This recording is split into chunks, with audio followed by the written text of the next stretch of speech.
Wylfa Newydd promised a lot. Good jobs, an economic boost, energy security.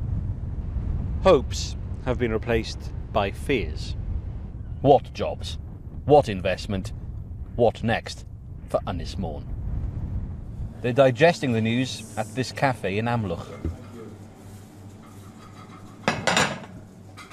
Some here had hopes that Wylfa Newydd would revive this community. GAYNOR's now pessimistic about what comes next. Well, it was our lifeline, wasn't it? There's nothing else here, is there? For the younger generation, my children, they live away because there's no work down here for them, you see. You know, they went years ago because there was no work down here, so we were all banking on Wylfa. Sue has another worry. What's going to happen to her children? The lack of shops here, lack of banks. There's nothing left here, everything's closing, and we were hoping that the new Wylfa would bring back some of those things. My boy's leaving school this year. There's nothing here for them. Nothing at all. Many people here want Wylfa Newydd, but not all.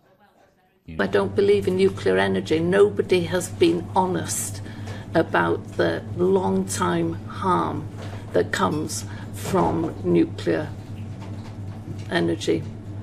This is an island of two halves. There's the rich half, where homes in fashionable locations go for hundreds of thousands of pounds, pricing out local people. And there's the poorer half, some of the most deprived communities in Wales. Listen to the leader of the council to hear why this development was so vital to the island's future. We are an island where we're attracting retired people here to live, and our young people are leaving our island, and they take away our culture and they take away our language when they leave here. We are changing the way that Anglesey's been for years.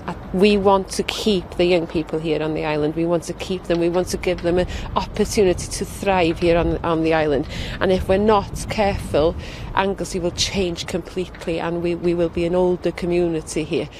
Somebody said today that Wales is becoming a nation of artists' impressions. We get a sense of how big projects like Wylfa Newydd down there would have looked based on a computer-generated image. Now, we've seen a lot of those in recent years and talk of big infrastructure projects for our country. But in reality, it has been a decade of disappointment.